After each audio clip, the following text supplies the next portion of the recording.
Hello and welcome. Thanks for joining this week's panel conversation. I'm really excited that you're tuning in to this discussion.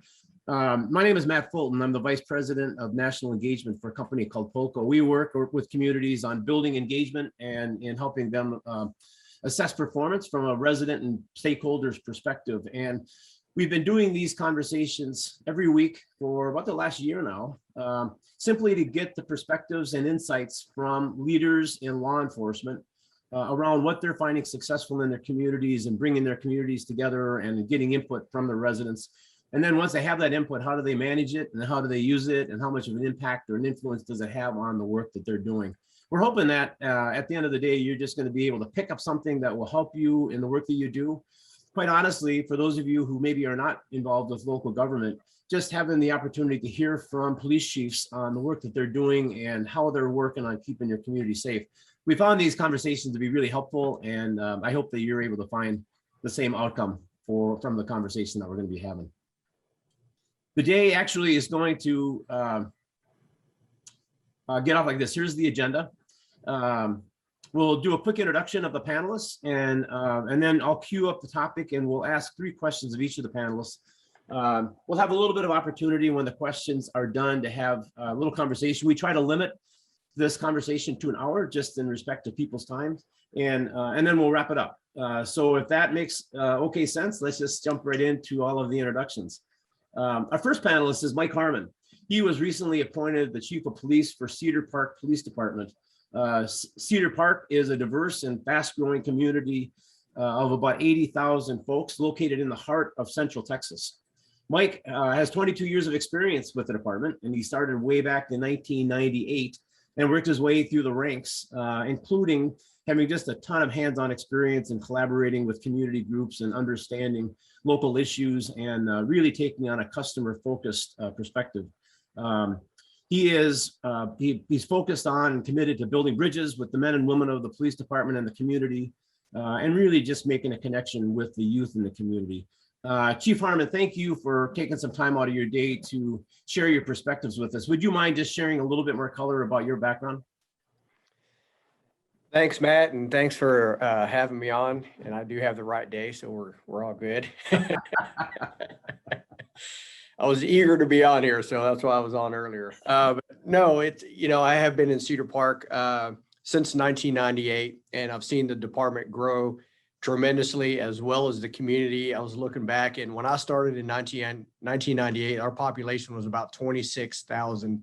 Oh my gosh. Now we're well over 80,000 population, and still growing every day. So we've seen tremendous growth over the years.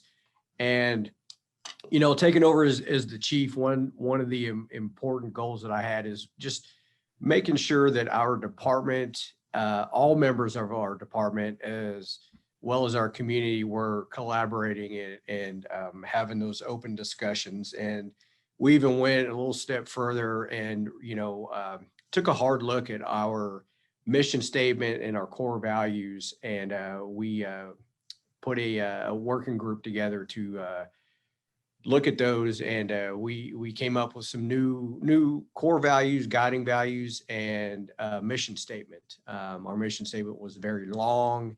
Nobody really knew what it meant, had a lot of, nice fluffy words in it, but nobody could tell you exactly really the first word of it. And so we narrowed it down really to 3 words: engage, inspire, and protect.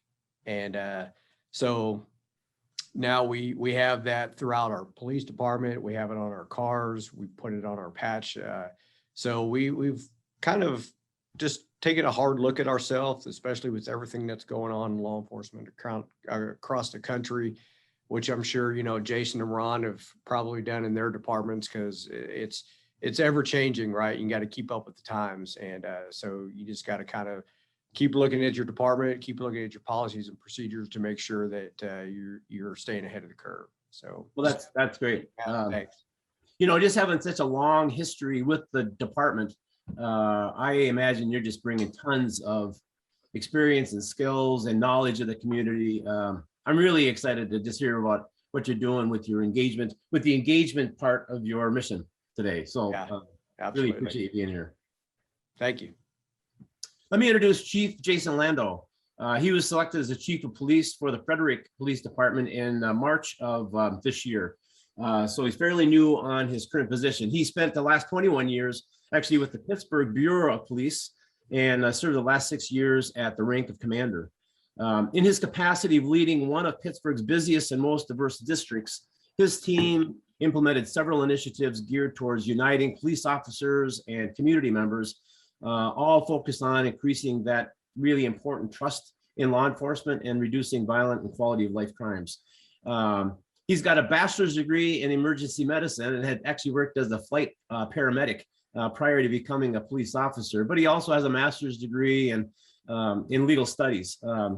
When he's not working, one of the things I really love when I talk to police chiefs is the work that you're doing locally. And Chief Lando volunteers as the big brother to 13-year-old Jaden as part of the Big Brothers Big Sisters Bigs in Blue program. Hey, Chief, thank you for all the work that you're doing in the community and for being here. I hope your transition's going well. We'd love to have you just add a little bit of flavor to your background. Sure. Well, first of all, thank you so much for having me. It's an honor to be here with the two fellow chiefs. Yeah, you know, I was 21 years with the Pittsburgh Police, never wanted to be a boss. But I saw some things in policing that I thought I really liked and some things I really didn't like in my career. And I worked for some bosses that were inspiring and also some not so inspiring. And that kind of drove me to take more of a leadership role. I had previously worked at a police station in the east end of the city that was that had a really tough reputation. Not a lot of support on either side. The officers didn't feel supported. The community did not feel supported at all. And I worked there as a supervisor, as a sergeant and as a lieutenant. And when I had the opportunity to go back as the commander of the station, I really made it my mission for us to kind of mend those relationships and build bridges. We did a lot of work with the community. We were very transparent, publishing data and reports on a weekly basis. And we really flipped the script. I mean, we really changed the community's perception of us, and the officers, I think, if you ask them, felt much more supported by their leadership and by the community. So my time in Pittsburgh came to a close. My pension was vested, and I had to make a decision if I was going to stay there or look for leadership roles elsewhere. And I decided to take on the challenge of becoming a police chief in these crazy times, and landed here in Frederick. It's a wonderful city of about 80,000 people, growing. And you know, we're very lucky to have a phenomenal police department here.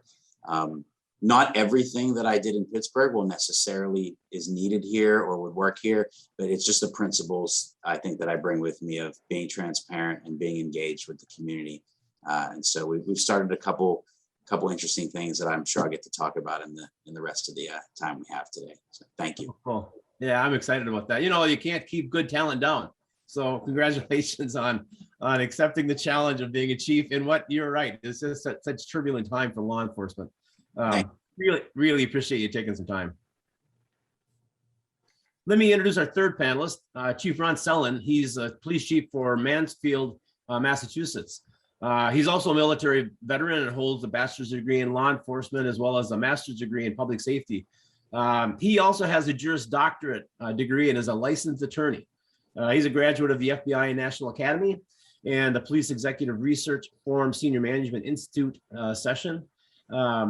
As a chief, in addition to all of his other duties, he's responsible for the public safety of the Xfinity Center, a 20,000-seat outdoor amphitheater. They have about 30 to 40 concerts every year. I want to hear a little bit more about that experience, Chief. He sits on the board of directors of the Bristol County Police Chiefs Association and is also first vice president of the Metropolitan Law Enforcement Council, which provides mutual aid of specialized services for 40 communities and 1 million residents in the Boston area. He's also on the executive board for the IACP and so brings really national leadership to the profession.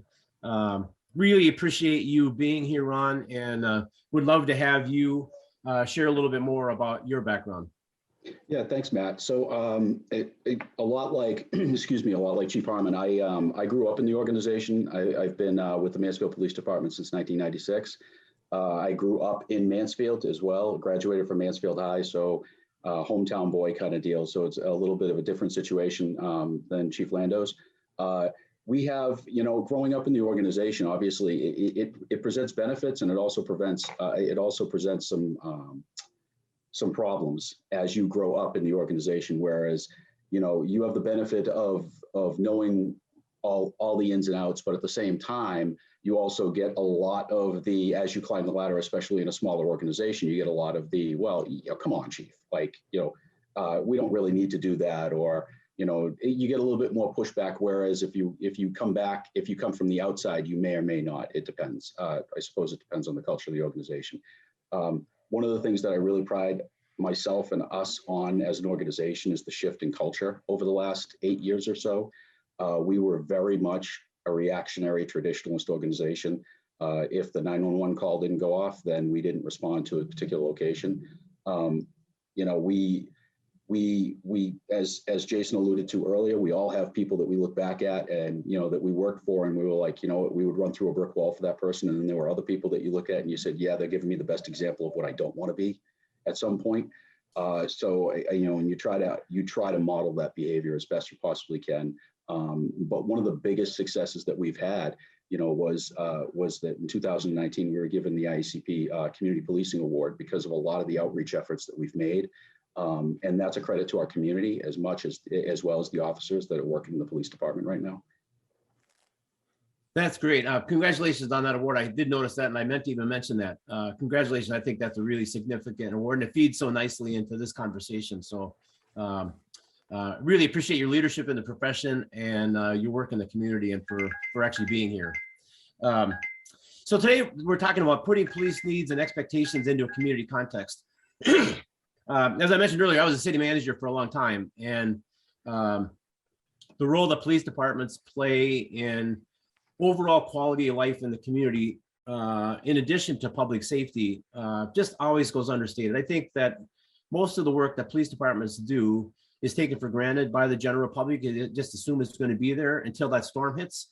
And then the leadership really needs to kick in, not only in police departments, but in every department that a local government has, but particularly with law enforcement. You have so many evolving and ever changing and always constant kind of challenges and issues that you're dealing with, that the role that you play and the significance of the role that you play in just preserving and building quality of life in the community, I don't think is focused on enough. And the reality is that when you have an error, you make a wrong decision, the impact of those decisions can be generational on a community. And so the significance of the work that you do and the importance of working in the community and with your community members is such an important part. And then you throw on top of that the pandemic, all of the civil unrest, all of the political divisiveness that exists in the country these days, and you just end up with all sorts of pressures and challenge that you're all trying to deal with on a regular basis. We did a study recently. We have a tool that's called the National Police Services Survey. We now call it the National Law Enforcement Survey. We actually implemented it in 2018 pre-George Floyd and 2020 post-George Floyd, just to measure the change in resident sentiment around police operations and police services in local communities. So this is a national study that was done twice to measure the changes in sentiment. And this is just the chart that you see in front of you is just one aspect of it. We really kind of looked at where are the overall priorities across races, across genders, across income brackets. And what we discovered is the priorities that are in front of you. School safety and security remains to be the same, the highest priority that the country is looking at in terms of public safety. And you can see the list as it goes down. The two areas, though, that I wanted to just kind of highlight, because it leads into this conversation, is those areas that actually increased in priority over the last couple of years. And that is increasing connections with the community and increasing resident accessibility to police. In other words, the connections that you have with your residents and businesses and stakeholders is elevated over the last couple of years. And it makes some sense. I think that during the pandemic, law enforcement agencies and local government generally really stepped up to the plate and helped people with the issues that they were contending with, but they're also emotionally disrupted and really looking for having greater influence and impact on the decisions that impact their daily lives. And so this conversation leads into that conversation. And so to do that, we're going to be asking 3 questions of the panelists. The first one is, what role should the community play in influencing or guiding the delivery of local police services?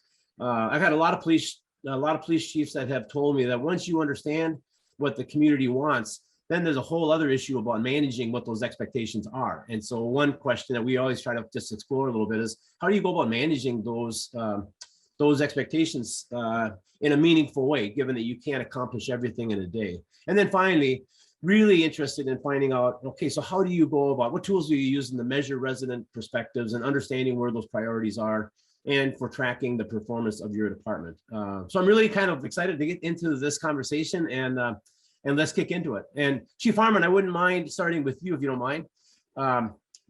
Chief, can you talk about the role that the community plays in guiding and influencing the delivery of police services in Cedar Park? Yeah, most definitely. So over the years, like I've said earlier, Cedar Park has grown tremendously, and the community, they play a large role in influencing the delivery of local services, and it's a give and take. We depend on the community to help us with law enforcement. We can't do it all by ourselves, right? We need that partnership with the community, and so we have community members sitting on our training advisory board for the police department, which helps out tremendously because, we get a different perspective on what kind of training that the community wants to see as far as, their local police department. And, we are always having community events and engaging in the community to find out and understand what exactly they're wanting from our police department, but it allows us that opportunity to engage them to, what are we also expecting from our citizens here? Because, I believe we can't, everything can't fall solely on the police department's shoulders to do everything. We have to have that partnership with the community to make Cedar Park what it is today. And it's a very thriving community. If you ever get an opportunity and you're in Texas or Central Texas and you come through Cedar Park, you'll understand what I'm talking about. We have a very thriving city. We have a very supportive community. One that's such when people come to our agency or, and they do ride outs or they have friends that work here, and they see that when our cops are out to dinner or lunch or breakfast or whatever, it's not uncommon for somebody to pick up the check for the officer, and or you go somewhere and they're thanking you for your service on a daily basis. And so it is important for us to have that connection with our community and to continue to build that trust. And like I think it was Jason said earlier, and that transparency that a lot of communities are looking for in law enforcement nowadays. Has your training advisory board been around for a long time? It has. We are required by the Texas Commission on Law Enforcement, which is the state governing body for peace officers. So we have different we have some college professors that sit on it. We have a chaplain. We have some community members, as well as our own training unit that sits on it. And they collectively get together several times a year and discuss, what kind of training that we're currently doing, what kind of training should we doing, what are they, what should we be doing moving forward for the next months or years to come. And so they're continuously looking at just what kind of training and education that we should be pushing out to our officers. And it helps to have that community perspective as well, because now you're getting, kind of the other side, or, like, this is what the community is looking for as far as training. And one training that we have coming up later this month, it's called it's an interpersonal communications style. And, we teach a lot about firearms and intermediate weapons and things like that. But like I tell our cops, the most effective tool that you really carry with you every day is, your mouth. So how you communicate with people and that interaction can escalate or de-escalate a situation very quickly. And so now we're looking not only to put our cops through a bit, all personnel here at the department is just, how do you effectively communicate with somebody on a day-to-day basis? And Yeah, it that is. kind of sounds funny, right? But when you dive into it, you see a lot of the situations and a lot of complaints and stuff like that really come from the communication or the lack of communication. Yeah, no, so that's so totally true. I'm really glad you brought that up. I think that's actually the first time that has formally been talked about in this panel. I think you're right. It's such an important aspect of just how you relate, that whole emotional intelligence thing of just being able Absolutely. to fix different personalities. So thanks so much for that. Absolutely. Chief Lando, can you talk about the role that the community plays in guiding and influencing the delivery of your services in Frederick? Yeah, first of all, I think Chief Harmon hit the nail on the head. It's all about partnerships. I mean, I can't be stressed anymore. I was raised in an organization that previously, I don't think any longer, but previously was very much a law and order agency. We went out and we measured our success in the terms of the numbers of arrests and citations. We didn't really care what the community thought.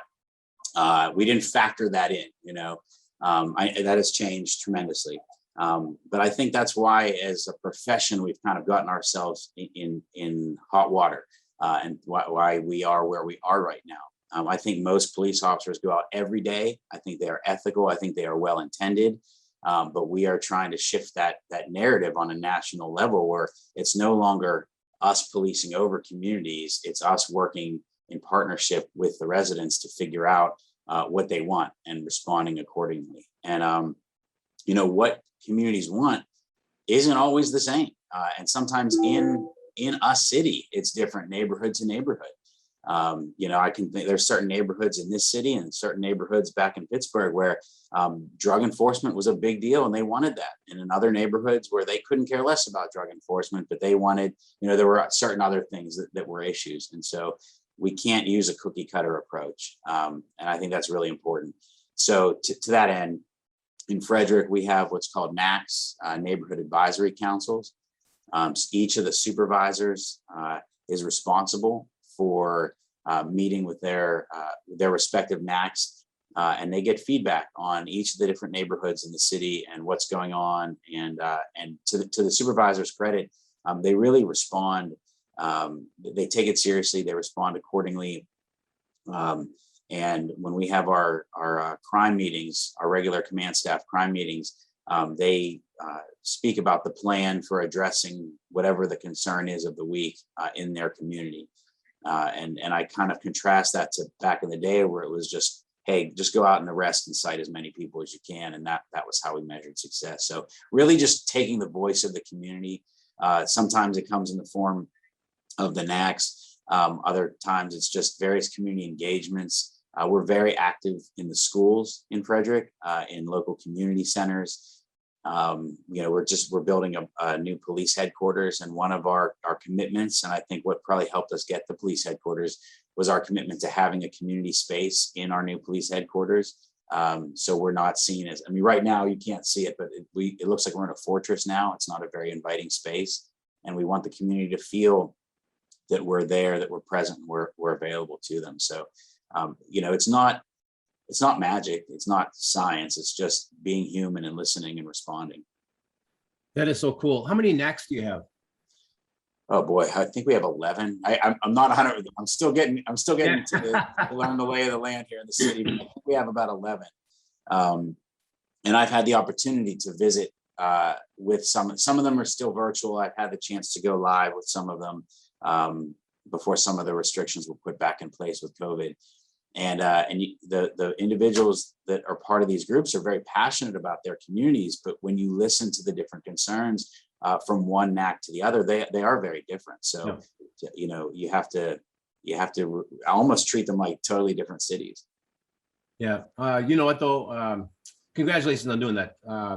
I think people are connected to their neighborhoods more than they are connected to the communities. And so to the extent that you're able to do that, you're really hitting them in their front street and their front doorstep. And that's such a critical way of getting that input. So that sounds like a great program. Thanks so much. Thank you.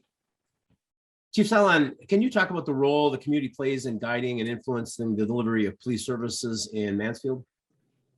Yeah, so happy to. So something that Jason just pointed out is that that really hit home for a second is that, you know, to identify first what you're going to deliver, you need to identify exactly how you measure successes. And what happens very often is I grew up in that organization where at roll call, I remember being told by certain supervisors, all right, go out, fill up the jail cells.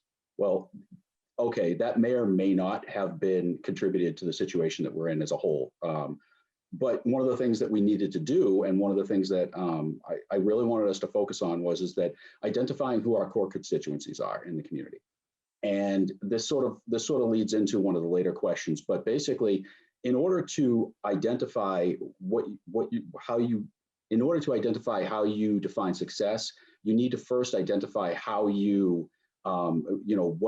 you define success as. And for instance, a lot of times there are a lot of organizations. What they do is they still follow the traditional metrics of success, which is arrests, citations, so on and so forth. They basically are more attributable to outputs and reactionary, whereas opposed, we want to focus more on engagement.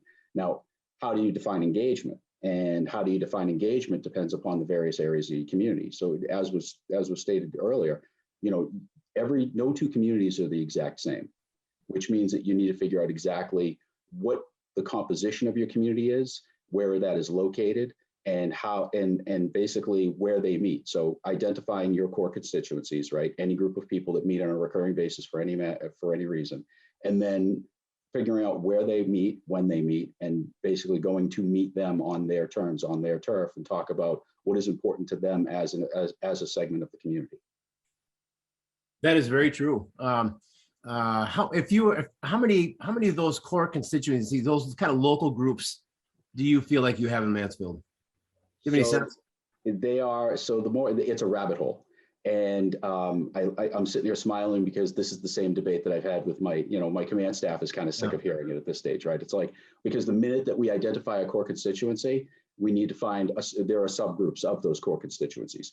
So I'll give you a good example. We have a vibrant school system in our community. It's the town of Mansfield is extremely proud of its school system. It's what drew my family here over 40 years ago. It is what draws families here on a regular, pretty consistent basis. But within the school system, now you have subsets, right? You have, you have various core constituencies that are outlined by parents organizations. You have student organizations. Underneath those parent organizations, you have, for instance, the Mansfield Elementary School Association, which is basically parents of elementary school. You have the Special Education Parents Advisory Council, which is all special education. Let me put it this way, your dance card gets filled up really quickly once you start identifying. And then that's just dealing with the school. That's just dealing with that area of it. Now you want to talk about other areas. For instance, we have a Muslim high school in town, which means that, meeting with Safani and who's the principal there, as well as his parents, and that go there. And, you can define it politically, you can define it geographically, you can define it ethnically, you can define it, by communities of interest, such as whether it's schools or whether it's a downtown business association or, the Tri-Town Chamber of Commerce. There's like, you basically, the easiest way to look at it is that you just look for groups of people that meet on a recurring basis in the community for a dedicated purpose, and then say, okay, I'm going to go crash their party somehow, and figure out exactly how you're going to align the police goals with what it is that they're trying to accomplish. I'm so glad that I asked that question, because you just simply defined how challenging and complex local government can be. Because, and Chief Lando talked about it as well, just because everybody's got different needs and different priorities and different aspects. And it is a rabbit hole when you start thinking about who are the key players in your community and how do you reach them in a meaningful way so that they feel connected. I totally resonate with what you're saying. So thanks for going down that rabbit hole with me a little bit. I appreciate it. Hey, listen, let me stick with you for the second question, if you don't mind. Mm-hmm. Chief Selen, can you talk about the strategies that you're using actually for managing community expectations? So it's funny because, both of the other chiefs use the word transparency. And when I took this job, that was the first thing that I promised was transparency. Because oftentimes when you look at I know with our police department, it was, well, what are we doing on a daily basis? And people would say they liked us, but then when you started digging down, you were like, all right, great. What is it that you like about us? Like, well, I don't know, we just like you. And it's like, okay, but what do we do that you like? And they will like, just sit there and I don't know. Okay, that defines the problem in and of itself, right? Which, so one of the things that you want to do is it's the feedback loop. Everything is the feedback loop, because I'll tell you, if you're not following up with your groups, with your constituencies, with your citizens, and any of the communities that you serve, if you're not following up with them to obtain feedback, then you're setting yourself up for failure.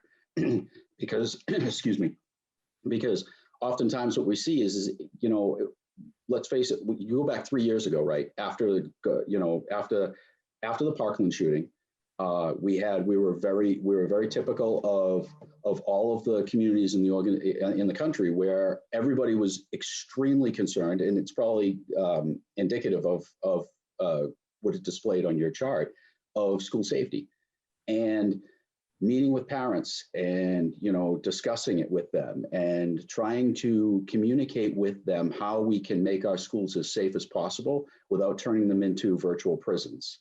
And without basically, I had one parent who at a parent forum stood up and said, I don't care what we need to spend, we can bankrupt the town, I need the schools to be as safe as possible. It's just not a reasonable expectation. Obviously then you're setting yourself up for failure. So you have to manage those expectations, but you have to do so at a grassroots level as well. But we also have to consider the fact that one of the things that has been taken away from us over the last 18 months or so is our ability to facilitate face-to-face communication. So one of the biggest challenges, and we have struggled with it here in Mansfield, is that, all right, how are we going to maintain those relationships that we've built over the years, while at the same time, meeting the standards or meeting the requirements that COVID presented and the challenges that are presented to it. And that meant, doubling down on, unfortunately, Zoom meetings, which everybody's pretty much sick of at this point, I think. But there was Zoom meetings, there was, socially distanced discussions, there was the utilization of social media, which in and of itself is problematic at times. So there's, it's essentially, to answer your question, it's feedback. It's soliciting feedback, and not just waiting for people to come back to you, or I should say, not waiting for them to come back to you, but going out and actively engaging them to get that feedback. Yeah, I totally appreciate that. And you're right. COVID's created such a challenge for all law enforcement agencies, just to have that ability to really dig deeper on the engagement side. And so, yeah, thank you. Appreciate it. Chief Harmon, can you talk about the strategies that you're using for managing community expectations in Cedar Park? Yeah, absolutely. And, Ron's right that this last 18 months with COVID, and I'm sure that Jason has experienced as well, is having that community outreach has really hurt law enforcement agencies across the country. And, we pride ourselves on being out in the community and holding different events and having ride outs and citizens police academies and stuff like that. And when events like that get shut down, that are your main outlets for, actually really communicating with larger groups, it hurts. And so we've experienced that over the last year and a half. And so we're slowly implementing things back into place where we can do that. And, when you look at Cedar Park, we're in the heart of Central Texas, and it is a high-tech industry down in this area. And so we utilize social media quite a bit with Facebook, Instagram, Twitter, Nextdoor.com, and other social media platforms, where we are communicating with our community as well and getting that feedback. And it increased during COVID because we weren't able to have these different events. But, Ron's right, is getting that feedback, that one-on-one feedback. And when we hold community events like Coffee with a Cop, or we have a large kind of a civic center here. It's a ice hockey, home of the Dallas Stars affiliate team or minor league team and stuff. And so they have a large parking lot, so we can do like drive-throughs, like hand out popsicles to, you know, kids on the last day of school last year. And we kind of did a modified national night out last year in 2020 that we just had a drive-through and handed different things out. Now this year we did have national night out in August, and which, you know, the community was, they're almost really begging for these type of events with us because they want to be engaged with our department. And we get asked all the time, when are we having another coffee with a cop? When are we having national night out? When are we having this? When are we having that? Because they come out in such a high volume because they know that that's their opportunity as well to communicate with us and to give that feedback, which is extremely important to us. As far as to really measure our success. And I don't want to kind of jump into the next question, but, you know, we also do partner with the city to do community surveys, which we can talk about that later, but that's another avenue. And so again, I'll go back to what Ron said, really, it's that face-to-face feedback, open dialogue, you know, let's have these conversations. And hopefully we can get back to doing them at a larger scale because it's important, you know, and not only law enforcement agencies, but people around the country are really feeling that isolation, that shutdown, you know, and it's affecting everybody. So we need to get back at doing something kind of quote unquote normal events and stuff like that. Yeah, totally. I'm glad you got back to the National Night Out. I've gone through a lot of National Night Outs, and just to kind of pick up on the experience and the value of that, having that chance to talk to residents face to face. You know, so much of what you hear on National Night Out isn't even related to law enforcement. Nope. Law enforcement leadership put the event on the table, but you hear about everything going on in the neighborhood, the quality of the streets, the quality of, you know, anything else going on in the community, and so it is a great opportunity to get input on whatever the topic is, so that you can hear it and follow up with whatever department's involved with it. So, yeah. Absolutely. And it's all hands on deck for our department when it comes to National Night Out. And we've tried the various months, August to October, being down here in Texas, the weather fluctuates, and we looked at it. I think from August to the day in October, there was a 3-degree difference, right? So 100 versus 103 is not really going to make a big difference for our cops and community out there. They're going to sweat, they're going to be hot, but they really enjoy it. So that's the big thing is for them to get out there and interact with the community. And you're right, you hear all kinds of different topics of conversation out there when it comes to different things in the city. So absolutely. Just super. But that's what builds the positive culture in your community. Absolutely. Yeah. Thanks so much. Really appreciate it. Chief Lando, let me go over to you. Can you talk about the strategies that you're using for managing community expectations? Sure. Well, first I'll answer the actual question, and then I had 2 examples I wanted to touch on. So one of the things we do here is we have a very, very strong social media presence. Our PIO, who is has a little bit more time on the job here in Frederick than I do. He's probably the hardest working member of our department, but we're extremely transparent. And I think Ron touched on it a little bit earlier. Sometimes, you know, that can backfire on you because there's a perception that crime is up when you report absolutely everything.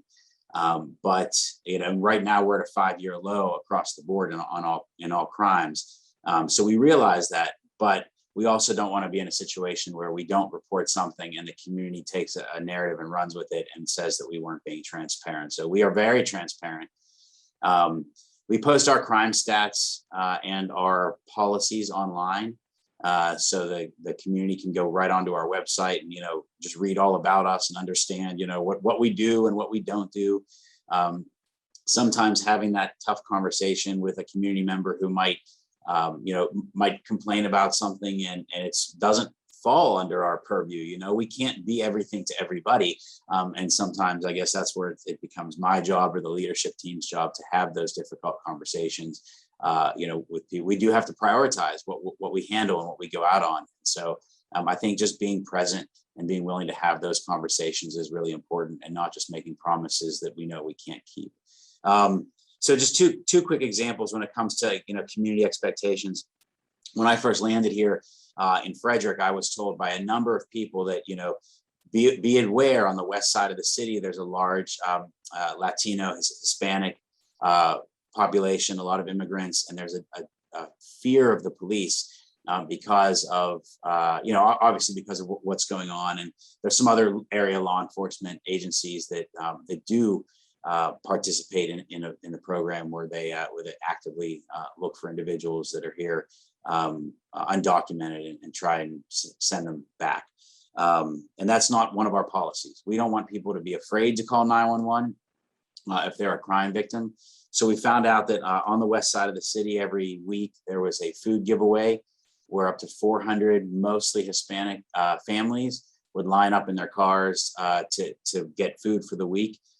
It was really unbelievable the first time I showed up to see how many cars, how many hungry people were there. And I said, hey, let's be a part of this. We're not going to be here as security. Let's load food into cars. And so every week we have officers show up, and when the cars pull up, we're actually putting food in the trunks of these folks' cars. Very small gesture. It doesn't cost any money. But imagine if you are someone with a deep-seated fear of the police, instead of us asking you for your papers or where you live, or if you're a citizen, we're feeding your family for the week. So they see this patch on my shoulder every week, and they see us loading food into their cars. I think that the next time one of those people becomes a victim of a crime, there's going to be a comfort level with picking up the phone and calling 911, because you know that we have your best interest in mind. And then the other example, and I'll be quick, is just back in Pittsburgh, we had a really rough relationship with the youth in the community, predominantly African-American community that I serve. We all know, of course, what's going on right now between police and predominantly African-American youth. And so we started a youth engagement program where we took 10 officers every week. We went into a school and we met with 10 youth, and we did one-on-one conversations, relationship building exercises, and role reversal scenarios. And we gave the kids uniforms so they could dress as the police officers, and we would act out a typical call that we would get. And it let the officers understand some of the struggles that the kids in the community face, but also it let the kids see how difficult it is to be a police officer and to respond to a call and sort everything out. So those are just two of the kind of, I think it was Ron that used the term grassroots. So when we talk about grassroots, we had to reach out to individual organizers and say, hey, we want to be a part of this. It wasn't a structural or organizational thing. You have to start from the ground and work your way up. And I think that's what it's going to take kind of nationally to get us back to where we're seen by the majority of the public as, I guess, heroes for lack of a better term, because that's what I saw cops when I was a kid. That's great. That's just awesome. I love. Thanks for sharing those examples. I consider those every now and then when we do these panels.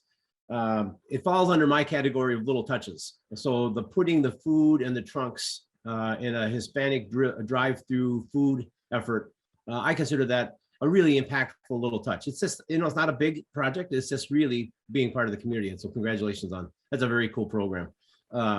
I think you're doing it sounds like the community is doing just a ton of stuff around transparency. And so you've got this culture of support in the community that you're just kind of building on right now. Is that a fair assessment? Yeah, I have to say, I didn't know much about the agency when I knew about as much as the agency as one could know coming from another state. But once I got here on the ground, I was really blown away by the hard work they had been doing way ahead of my arrival. They were really, the organization was set up culturally that they welcome this type of engagement. Yeah, very cool. Hey, listen, let me switch to the third question, but stay with you on this one. Can you talk about the tools and methods that you're using to understand resident expectations and priorities, and especially with those hard to reach populations, but then also touch on how you're tracking your department's performance? Yeah, so I spoke earlier about the NACs, the Neighborhood Advisory Councils. One of the other things we did early on when we found out, in addition to the trust issues with the Hispanic community, similar issues with our Asian American community, We have an Asian American Community Center here, our LGBT community, the Frederick Center, and we also have the Maryland School for the Deaf here. And so we have a large deaf and hard of hearing population. And so we decided, one of the things we wanted to do was to be able to get that feedback that we ordinarily wouldn't be capturing, or we might be missing, is to establish a multicultural liaison unit, which we started about 2 months ago.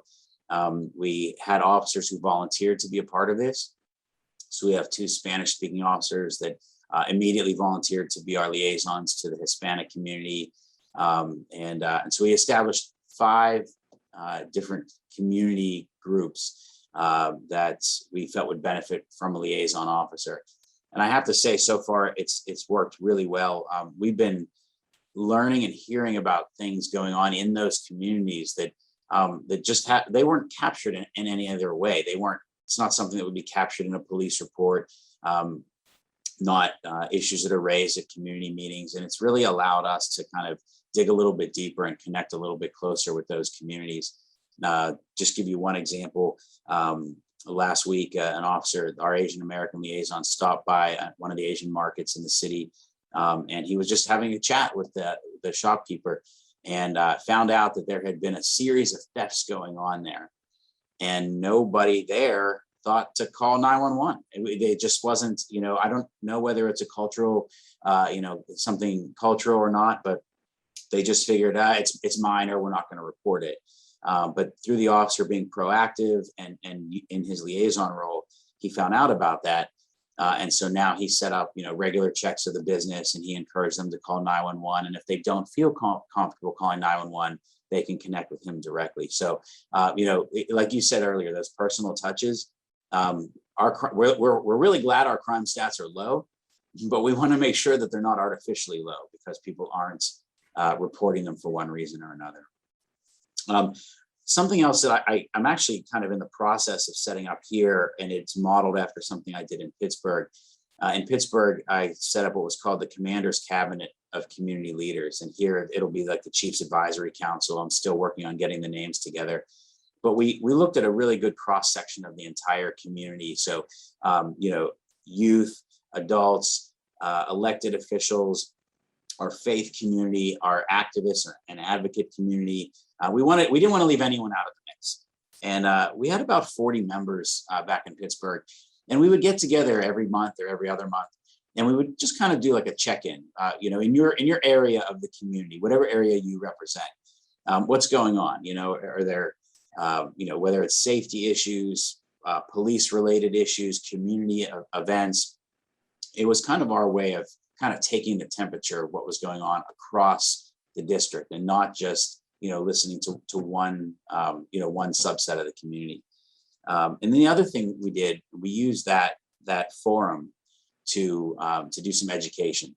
So we had a SWAT hit that utilized 2 SWAT teams. It locked down a half of a neighborhood for the majority of a day. There was a lot of fear that the SWAT team was heavy-handed in their tactics. So our next meeting, we brought the SWAT team in for an evening with this community group. And they basically explained, they brought all their equipment. They explained why they do what they do, what their purpose is in the community. Yes, this is scary looking stuff, but it's really here to protect you. And really kind of change the way the community thought about the SWAT team.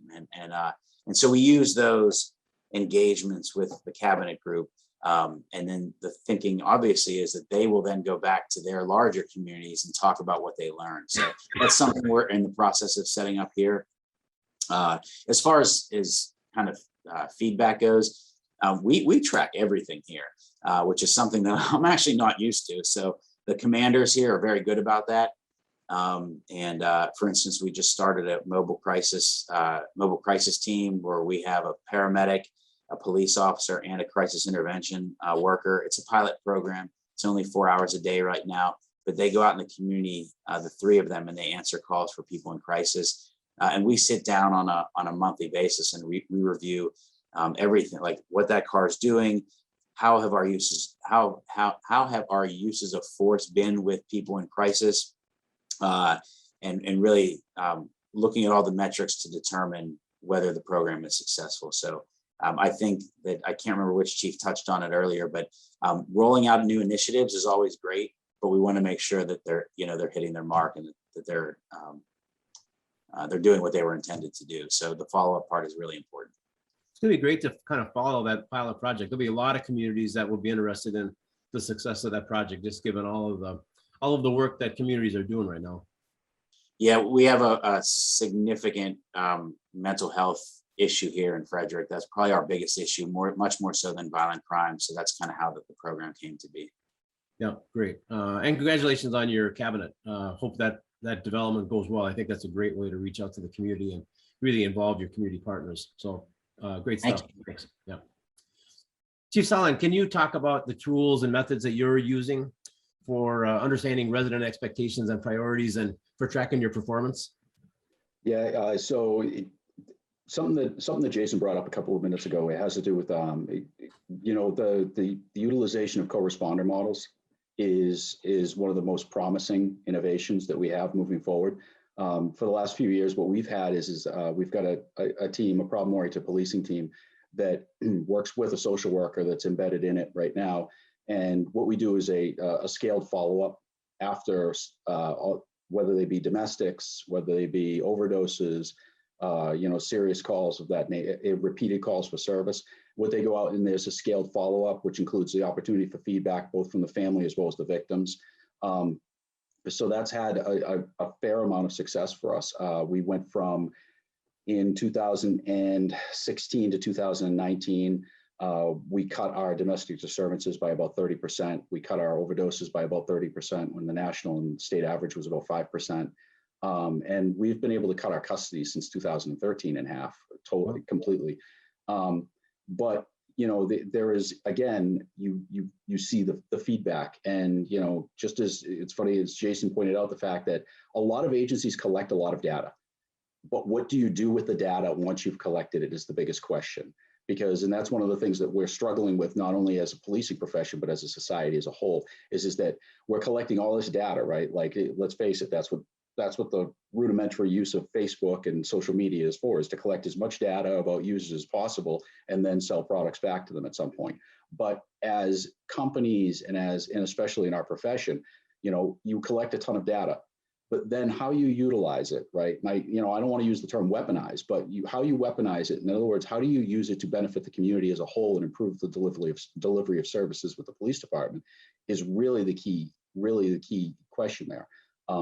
One of the other things I'm exploring right now is I'm working with a couple of companies as it relates to feedback from surveys that are going to be delivered to citizens.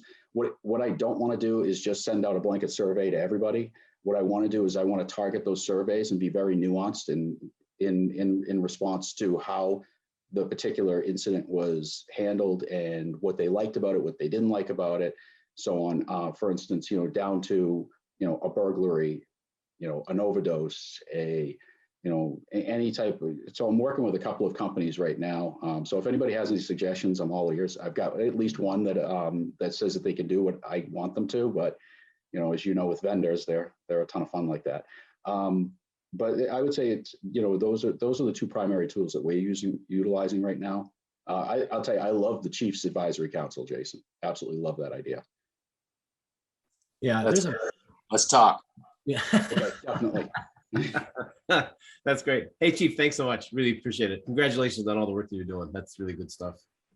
Thank you. I do have to go. I have another meeting, but thank you so much, guys. Take care and be safe. Thanks, Chief. Appreciate you being here. Chief Harmon, can you talk about the tools and methods that you're using for understanding your resident perspectives and needs and priorities? Yeah, absolutely. And like I said earlier, the department partnered with the city and did a citywide survey, which they do periodically, just to get a pulse of the community and what their feedback is as far as their local police department. And the feedback that we get is very important. And Ron is right. You can have a plethora of data, right? But what are you going to do with that data? How are you going to utilize it? And so we look at that, and I go through and look at those surveys, and specifically read the comments that people are putting in there, because if they're taking the time to fill out the survey and they're taking the time to fill out put in a comment or something like that, that means that that particular comment or whatever it is they're putting in there, it's important to them. So we go through that, we look at it, and I'm glad to say that public safety in our area or in our city always ranks in the mid 90s to high 90 percentile, which is good, and goes back to like what I said earlier. We have a very supportive community, not only our community but our council and our leadership government. I mean, it's just tremendous, and so we utilize the citizen surveys, but we also are out there in the community. We have HOAs, or what in Texas they call homeowners associations, and each one has a president of it. So it's each neighborhood has a president of this organization. And so the city holds quarterly breakfasts with these HOA community groups, and the police department, I attend, somebody from maybe our community services or whatever it is will attend. And that's another opportunity for us to have a one-on-one discussion, because these presidents also go back to their communities and push out the information that they heard from these breakfasts. And so it's a good opportunity to get to one-on-one conversations. And then if we have specific messages that we would like for them to get out as well. And so, again, it goes back to the relationships and the conversations that you're having with your community. If you're just a police department, and I firmly believe this, if you're a police department that's just, like Ron said earlier, you're going out there, you're making arrests, you're gathering your stats, you're not communicating, you're not going to survive. That's what I tell our folks in law enforcement today and moving forward. That is just not the expectation of the community. And so it's important to be out there and having those conversations and gathering that data and that feedback. And it's just as important to, when you have that information and that data, like, what are you going to do with it next? How are you going to, review it, implement whatever strategies that you come up with is just as important.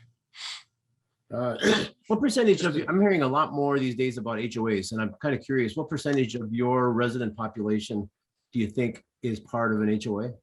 Well, so they're big in Texas. I don't know about anywhere else across the country, but most of the subdivisions that are built here have an HOA. And so individual homeowners pay a monthly due, whether it's $35, $40, depends on the amenities that your neighborhood offers, right? And so it's kind of like a little governing body of that neighborhood. And they have restrictions of, what color you can paint your house, or what plants and shrubs or whatever. You have to go through these different committees to get approvals. And so they're pretty, they have a huge impact on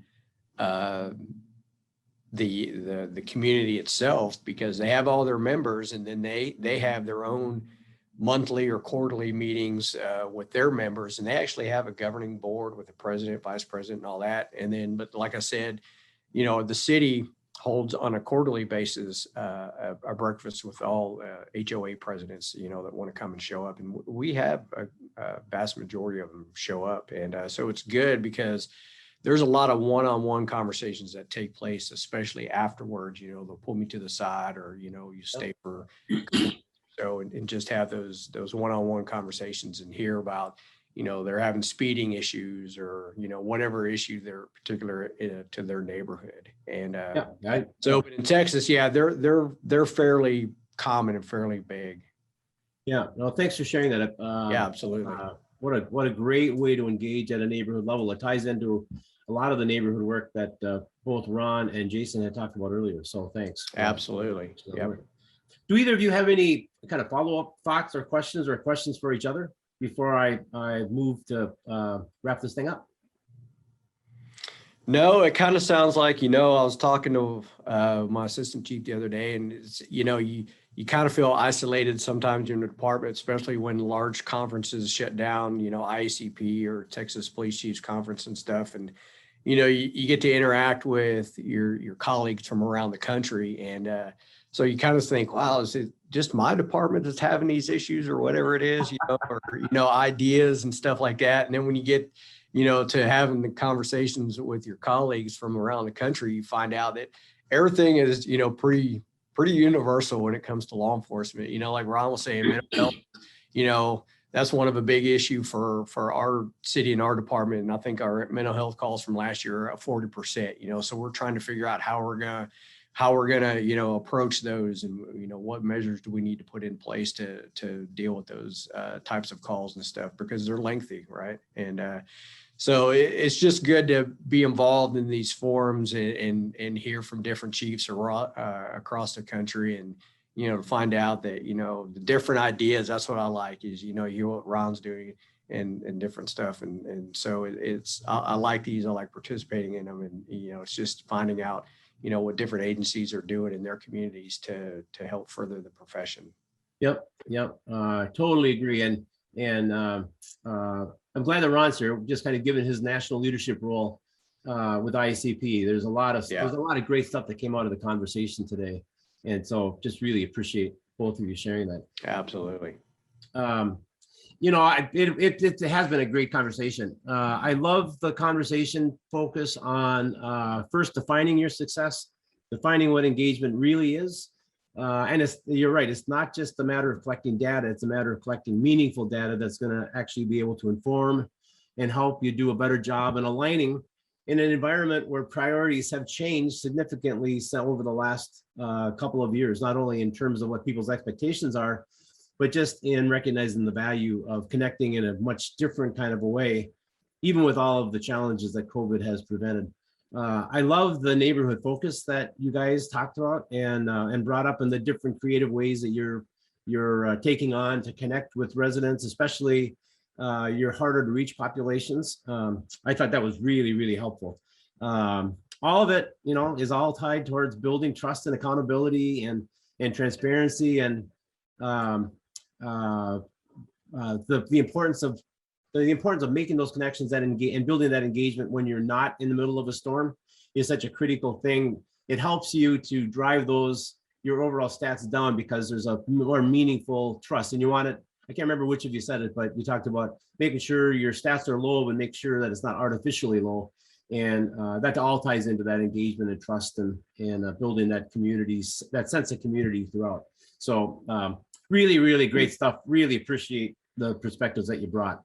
So listen, I'm gonna close this out with a really huge thank you to you. I'll send you an email with all of the contact info, so you guys can touch base with each other on anything that you have any interest in.